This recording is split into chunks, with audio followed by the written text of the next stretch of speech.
नमस्कार, हमारे चैनल में आपका स्वागत है। इस दुनिया में माँ बनना सबसे खूबसूरत एहसास है। यह एक ऐसा सफर है जिसमें हर दिन हम एक नए जीवन के साथ पल पल जीते हैं, अपने भीतर पल रहे नन्हे से दिल की धड़कन महसूस करते हैं।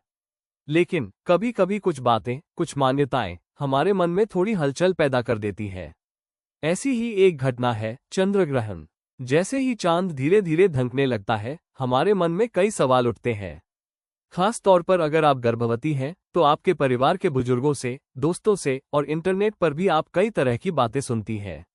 लेकिन आज हम वैज्ञानिक और पौराणिक दोनों ही पहलुओं को समझकर आपके हर सवाल का जवाब देंगे।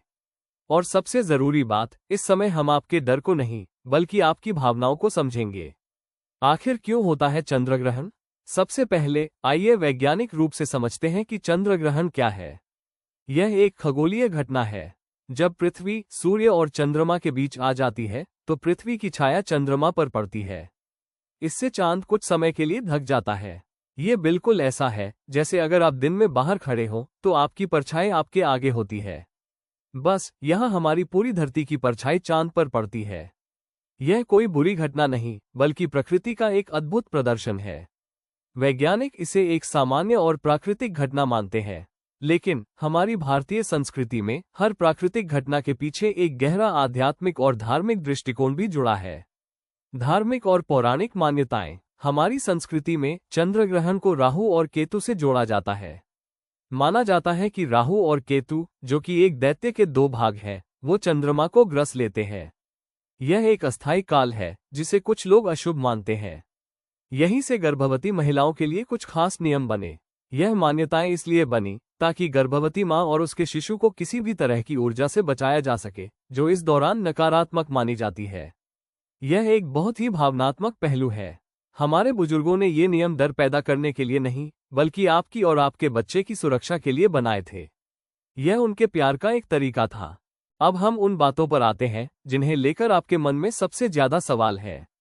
वैज्ञानिक रूप से इन मान्यताओं का कोई प्रमाण नहीं है, लेकिन अपनी मानसिक शांति और विश्वास के लिए इन बातों का पालन करने में कोई हर्ज नहीं है। बाहर न निकले, ग्रहण के दौरान घर के अंदर रहें। कहा जाता है कि इस समय वातावरण में कुछ ऐसी ऊर्जा हो सकती है जो अच्छी न हो। चांद को न देखें, ग्रहण के दौरान सीधे चांद की ओर न देखें। चाकू, सुई या नुकीली चीजों का प्रयोग न करें। ये सबसे आम मान्यता है। कहा जाता है कि इन चीजों का इस्तेमाल करने से बच्चे के अंग प्रभावित हो सकते हैं। खाना पीना और सोना। ग्रहण के दौरान खाना खाने और सोने से बचना चाहिए। कुछ लोग कहते हैं कि इस समय भोजन पर नकारात्मक ऊर्जा का असर होता है। तुलसी के पत्ते रखें। अपने खाने की चीजों, दूध और पानी में तुलसी के पत्ते डाल दें। तुलसी को एक पवित्र और शुद्ध करने वाला पौधा माना जाता है। मन को शांत रखें। इस समय सबसे जरूरी है कि आप शांत रहें और सकारात्मक सोचें। यह आपके शिशु के लिए सबसे महत्वपूर्ण है। भगवान का नाम लें, मंत्रों का जाप करें, भगवान शिव या अपने इष्ट देव का ध्यान करें। खुद को व्यस्त रखें, कोई अच्छी किताब पढ़ें, भजन सुने या अपने होने वाले बच्चे से बातें करें।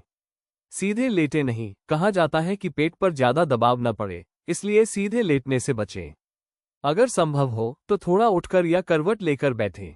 भावनात्मक जुड़ाव और निष्कर्ष याद रखिए, ये सभी मान्यताएं और नियम आपके प्यार का प्रतिबिंब है।